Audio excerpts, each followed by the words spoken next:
warahmatullahi wabarakatuh. Di sini saya akan membahas apa itu COVID.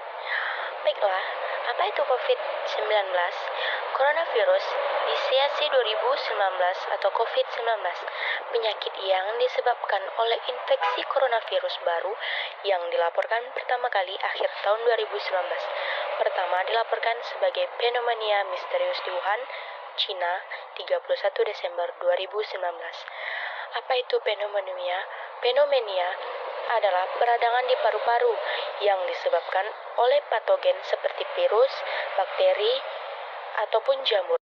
Wabah tersebut dideklarasi oleh WHO sebagai Public Health Emergency of International Concern pada 30 Januari 2020.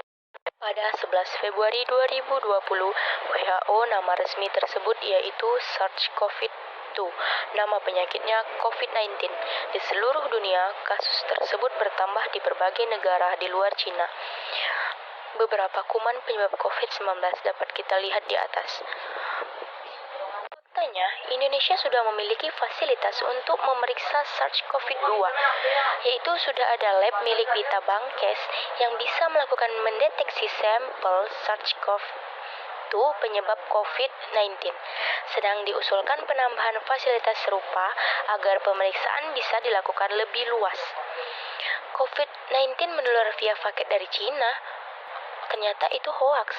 Hasil analisis data tentang coronavirus menunjukkan bahwa virus tersebut tidak bertahan lama pada permukaan benda-benda, apalagi paket yang memang dikirim berhari-hari dari Cina.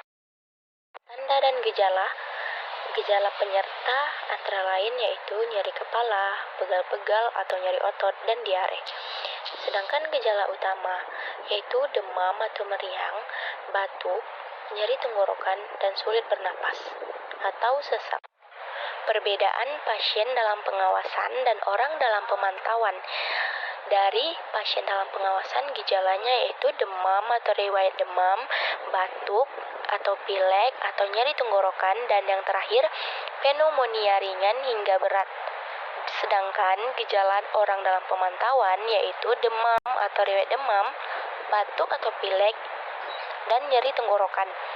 Sedangkan faktor risiko yang akan dialami pasien dalam pengawasan COVID-19 ini yaitu riwayat perjalanan ke negara yang terjangkit dalam 14 hari terakhir, memiliki demam lebih kurang 3 derajat Celcius, memiliki riwayat kontak dengan hewan penular atau kasus COVID-19.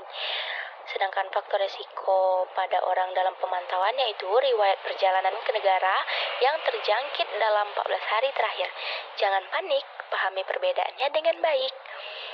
Penyebaran dari individu yang terinfeksi yaitu droplet atau udara dari batuk dan bersin, kontak dekat seperti menyentuh dan jabat tangan, menyentuh objek atau permukaan yang terkontaminasi virus, kemudian menyentuh mulut, hidung, atau mata sebelum cuci tangan, dan yang terakhir, kontaminasi fases atau kotoran.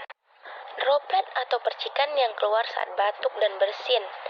Tidak langsung, droplet tumpah ke permukaan benda, kemudian kita menyentuh dengan tangan menyentuh wajah seperti mata, hidung, mulut, tanpa cuci tangan. Secara langsung, jarak 1-2 meter dari orang yang batuk atau bersin tanpa ditutup. Cuci tangan adalah cara ampuh untuk mencegah transmisi COVID-19. Tidak hanya COVID-19, tapi juga berbagai penyakit lain seperti diare, flu, dan berbagai penyakit lainnya. Tapi, cuci tangan harus baik dan benar ke seluruh permukaan. Durasinya 20-30 detik sama dengan 2 kali menyanyikan lagu Happy Birthday. Rekomendasi WHO, 6 langkah cuci tangan. Hand sanitizer digunakan saat tangan tidak terlihat kotor. Jangan mencuci tangan itu wajib. Sebaiknya kita mencuci tangan saat setelah membuang ingus, batuk, atau pilek, sebelum dan sesudah menjaga orang sakit, sebelum dan sesudah merawat luka, sebelum, selama, dan setelah mengolah makanan, sebelum makan, setelah menyentuh sampah, setelah menggunakan toilet, setelah menyentuh binatang, makanan binatang, atau kotoran binatang, setelah mengganti popok atau membersihkan anak yang selesai dari toilet. Nah, kapan ya kita menggunakan masker? Kita menggunakan masker saat kita merawat seseorang dengan suspek infeksi COVID-19. Kedua, jika memiliki gejala batuk atau bersin, masker efektif hanya jika dikombinasikan dengan hand hygiene. Yang keempat, kita harus mengetahui cara menggunakan dan membuangnya dengan baik dan benar.